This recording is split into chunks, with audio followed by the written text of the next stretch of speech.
TCL R617. What about the TCL R617? How does the Xbox One X enhanced native 4K version of Red Dead Redemption 2 looks on this television? Again, as I told you like countless of times on my previous videos, when it comes to this TV, this R617 55-inch TV, for the price that TCL is selling it for, looking at the design of the TV, looking at the picture quality of the TV and the technology that's built inside this TV, this is yet another proof as to why this is the safest choice. If you never bought a 4K TV, but you don't want to spend thousands of dollars, this is it. And this is the Xbox One X version, in case you guys are wondering. I'm running this on a game mode. I will give you guys my picture settings.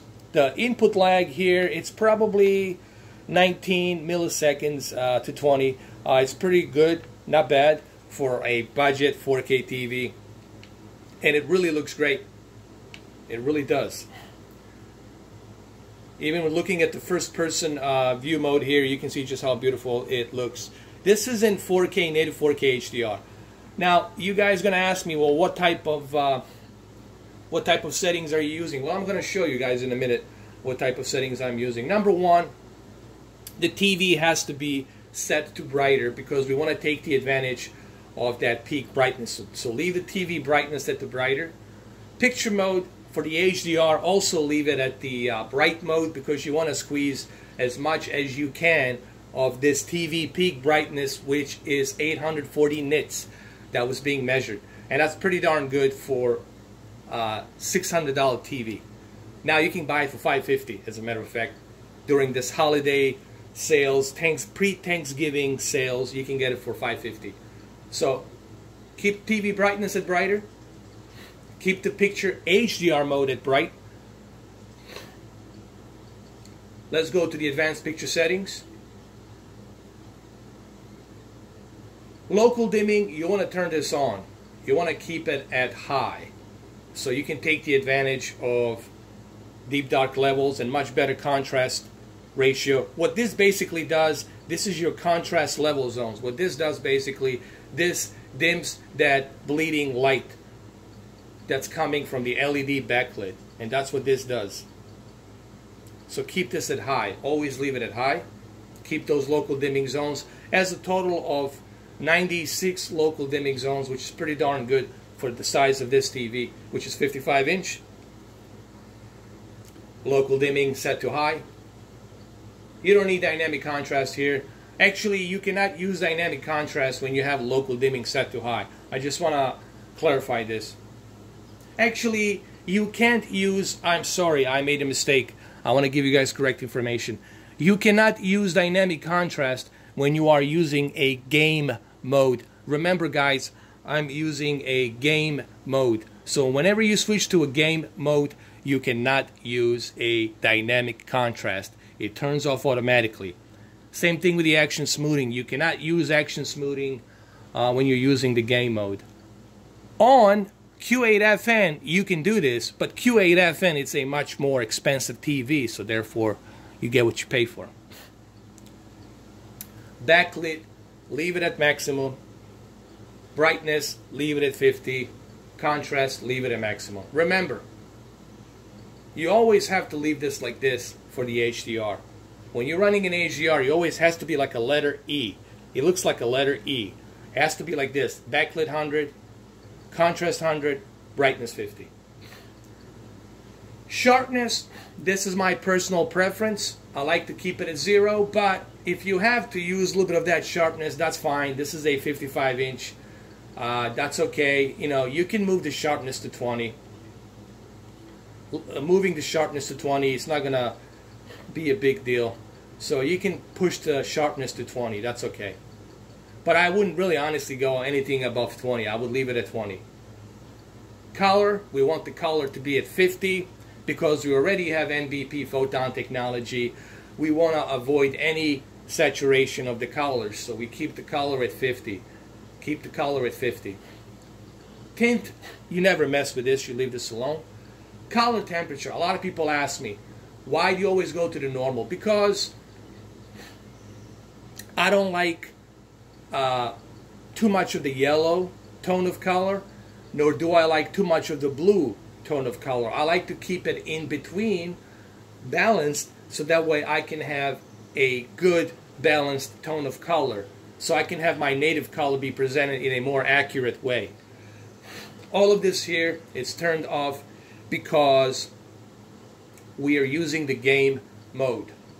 There's the game mode right here. It's a good game mode that's included for a budget TV. Remember, this is a budget TV, so this is pretty darn good game mode that gives you a 19 milliseconds to 20 milliseconds response time, low input lag for a game mode, for a low budget TV.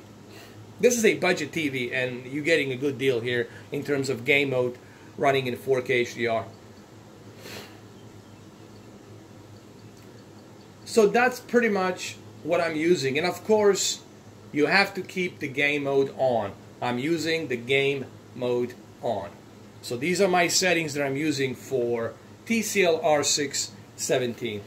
As you will see, there's like really the input lag. It's 19 milliseconds to 20 milliseconds, and also, as you can see here, there's a very nice clarity detail here. You can see on the Dutch, on the HOSI, and you can see obviously Morgan right there looking in the distance. Actually, that's not Morgan. I'm Morgan. What am I saying? I'm watching this in third person. That's the other guy. Forgot his name. And looks great. You know? A lot of people don't seem to understand that what's significant about this TV, it's the price. And I want to bring something up here that's really important for people to understand. The key selling factor here, it's the price. And I guarantee you, for $550, this is the smartest choice. And this is coming from a guy who tested a lot of television. This is coming from a guy who has a lot of television, tested everything, including projectors, everything 4K you can think of, I have tested it. And this is coming from that guy, okay? This is not coming from somebody you don't know. So trust me when I tell you, for $550, if you never jump into a 4K and you were skeptical about the 4K and HDR and Dolby Vision, remember, this TV has Dolby Vision. Let's not forget. You get 2 HDR formats. Let's not forget that.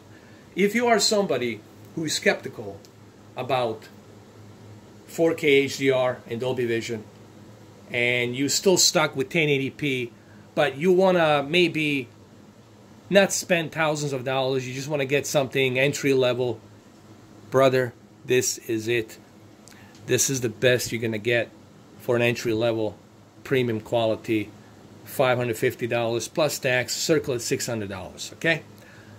You're not going to find a better deal anywhere else in terms of this television. Looking at the contrast ratio, deep dark levels, local dimming, NBP photon technology, DCI-P, nearly close to 90%. That's what I heard. I don't have the equipment to measure, but I heard it's close to 90% color accuracy of DCI-P3.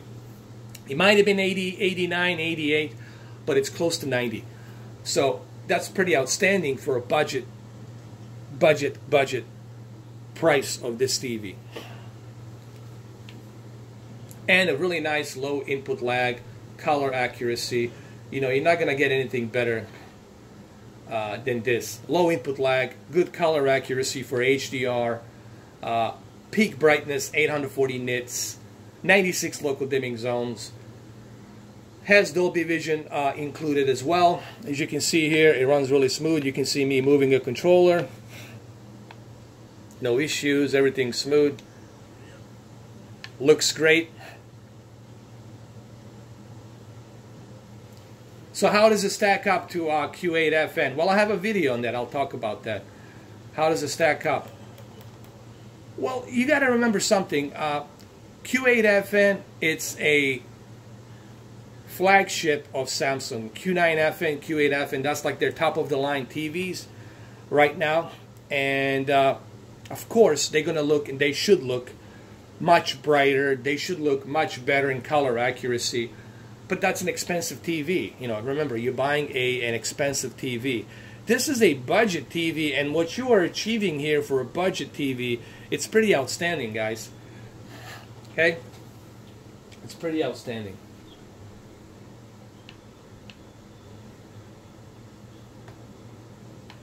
It really looks good. Even now, I'm impressed with how beautiful this looks. Does it look better than the Q8FN? Of course not. It doesn't look as super bright and super color popping like on Q8FN. I mean, color pops doesn't really, the color doesn't pop like it does in Q8FN or Q9FN. But remember, Q8FN, Q9FN, that's a high-end TV. That's something you got to pay $2,000, $3,000 for Q9FN. Those are expensive TVs. But for $550, for $600, you're not gonna really. There's Vizio. Vizio's in par with this, but Vizio P Series is $800. Vizio P Series is also excellent, but remember, you're paying an extra $200 plus tax, $250. So this is my first look into TCL R617 here, and I honestly believe that this right here looks amazing for the price. Remember, when I say amazing, I mean it looks amazing for the budget 4K TV. That's what I mean by that. I'm impressed that this is a budget 4K TV and I'm getting this kind of quality. You know, is it better than Q8FN? Of course not. It's not better than Q8FN, which I will explain for those variety of reasons. But for $550 plus tax, okay, $600, this is mighty great. This is great. This is amazing. You know, this is why I recommend to people to go with this TV. If you haven't purchased a 4K TV yet, but you don't want to break the bank, you're looking for something that will give you a good, enjoyable color accuracy and 4K. This is it, man. This is it. I don't know. I mean, for the money, yes, there's Vizio P Series. I get it, but you got to pay $850, including the tax, close to $900. Got to remember that. So for $600 here, this is a pretty good deal. And it looks great. I mean, it looks great. The game mode, try these settings, use these picture settings, guys. Try them out. Let me know what you think. And I'll catch you guys soon. I'll catch you later. There you have it. Thank you very much for watching this video. Cheers. Have a good one, though.